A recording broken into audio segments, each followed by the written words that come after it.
Hey, this is Rico from NoBoringConcrete.com. I'm constantly being asked what are the pros and cons of using natural stone, whether it be granite, marble, versus concrete countertops. And within my sales pitch, I try to be as fair and honest as possible because I want to do justice to the customer.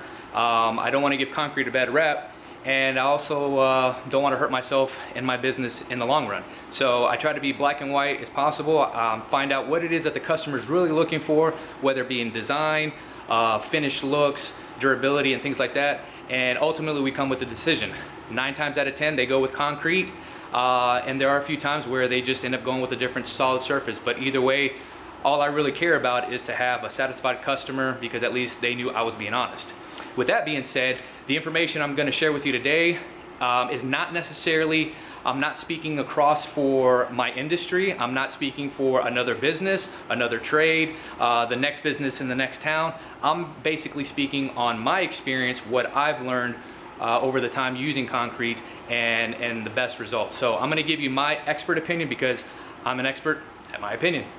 So here we go. Some of the pros for using concrete countertop. Oh, and one last thing too. I'm not only going to give you the pros and cons of just using either or, but I'm gonna compare using marble and granite along with bagged concrete mixes that you can buy at the box stores such as Home Depot, Lowe's, etc. Versus what I use, which is GFRC or glass fiber reinforced concrete, and I'll explain why I feel that it's a superior product. Some of the pros here: unlimited design options. You can make pieces look like wood. You can make them look like they're on fire. You can create some pretty awesome textures into your piece where it looks like snakeskin or something else, something of true art. Which leads me to the next bullet point.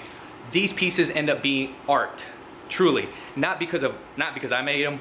But because the craftsmanship that goes involved, how realistic you can make something to emulate or simulate or just look like something else that it's really not. And a lot of things that I do with my business, that I try to push the envelope and keeping that no boring concrete concept, is pushing the concrete ideas to the limits, making people look at my pieces and realize, what is that? Oh, or that's concrete. That's the kind of impression that I want to get from my clients, my customers, or potential customers to be. The other cool thing is you can have integral sinks, which means you're building the sink within your concrete countertop, so it's seamless. You can create ramp sinks, you can create waves, you can create all kinds of stuff, and it's built in right there into the countertop piece, which makes it look pretty customized and pretty unique. You can also do, which is the latest craze right now, is fabric forming. You're literally taking fabric and forming it, twisting, contorting it, and making it look and take on shapes that concrete normally is not expected to take. And then when you take it out of the mold, it looks phenomenal and beautiful and is just breathtaking. Also, the finishes that you can have on there are, you can polish out the concrete, so you can polish stone, you can polish seashells into it, you can polish metal pieces into it, you can do all kinds of stuff, but you can also finish it off with either a high gloss sealer or a matte sealer, which in the past, concrete had a very bad rep with staining because they were just using carnauba wax, which is not a sealer. You need something to protect the color or protect the surface and make it non-porous so it will last. And nowadays we have a lot of high grade, high quality sealers out there that you can use that will really protect the countertop in the long run.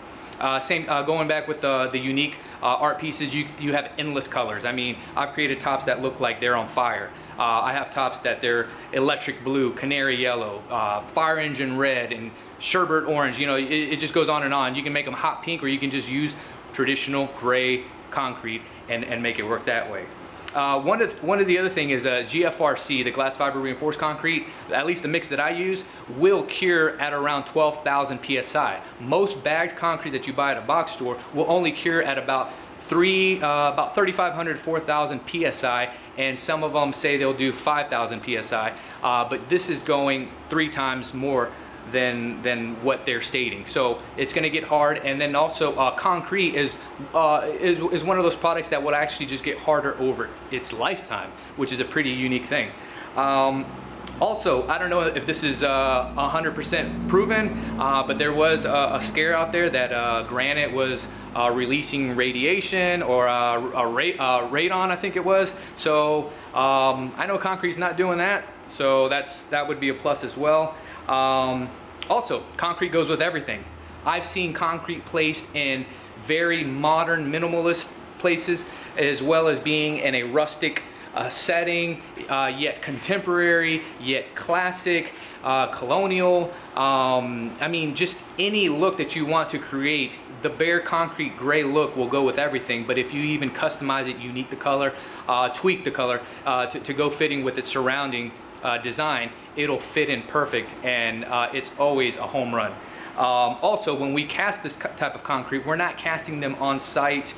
We take them back to our studio here and we put them in molds and forms. We cast them. They're about a third of the weight because we're not filling them to the top. We're just creating a profile edge to make it look that thick, and then in the middle we go a little less with the material, so it reduces the weight. And then when we're ready to install, we bring it right in just like a granite guy would, install it, and it looks perfect.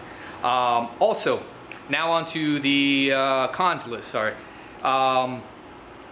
If you use an integral sink in the kitchen, I would not recommend that. I've learned in the past that just go with a porcelain sink, stainless sink, some kind of undermount, something a little harder than the concrete itself, because when you get with those pots and pans and you get scrubbing, and you throw a dish in there or a cup, a mug, something like that, eventually it will chip. And I'm just being honest. It's happened before. I've had callbacks. I've addressed the issues. We're good to go from that point moving forward. But if you do like a vanity or an outdoor kitchen, I always recommend it, because I mean, you're not doing all that heavy cleaning out there, and a toothbrush is not going to chip it and gouge it or do anything weird in that vanity top if you use it in the restroom or the bathroom. I think I've already touched on the bag mixes. Obviously, those who want to, the DIYers out there that want to mix your own mix in there, make sure you vibrate it good, make sure you use a good consistency, because at the end of the day, a lot of those bag mixes, they have too much stone, too much aggregate, they require tons of water, which in the long run make it very soft and brittle on the surface. And if you're not good with the hand trowel, pull trowel, or a finishing trowel, you're gonna have a pretty wavy surface, and uneven surface, I was trying to say, at the end, and no one's gonna be happy with that. Plus, you're gonna have these hard edges, and if you don't smooth them out or do the right thing, you're gonna look at the photo that you wish you were trying to replicate, and then look at your product that you actually did finish, and they're not gonna look alike. Also, a lot of the traditional concrete bag mixes, when you cast on site or on a solid pour, most guys are using rebar, which over time can rust, and the corrosion just comes up to the surface, leaving horrible looking stains, and we don't use that in glass fiber reinforced concrete. Also, if you have a concrete mix, a lot of times they come in gray, and they're very hard to stain to get a bright, lighter, vibrant color, where the GFRC mix that I use at least comes in white. So it is tintable, and you can stain it, and you can get more of a true color and manipulate it and have more control over your final results. And then I want to say, I think the thing I've been noticing lately mostly is that granite and marble is starting to become easily dateable, if that makes sense. You can go into a house, I've gone into a house, and I can look at a certain Cabria type of granite or a certain stone, and it already looks like that thing came from the 90s or the early 2000s, and you're already able to date the granite because it's being used so widely, used so much by so many builders, and now you go into a house and you're like, oh, that looks a little outdated. So my requests have been, hey, what can we do to give this a fresher look? So they're asking for opinions, for me to present to them. But I think at the end of the day, it just really comes down to what you're looking for, what you're trying to achieve, what the theme is, and ultimately your preference. There's some people who just don't like concrete. They think it looks cool, they think the results are pretty neat, but they're just granite people, or they're just marble people, and there's nothing wrong with that. At the end of the day, like I said, it just goes down to preference. And so just make sure you do your homework on the company or the contractor that you hire. Make sure they have awesome references, that they bring a lot of credibility to what they're doing, especially if you're trying to do something unique and something that you haven't seen or haven't done before. And with that being said, if you want to see more photos, more updates of my work, or see any additional episodes of me on HGTV or the DIY Network, feel free to go to noboringconcrete.com. slash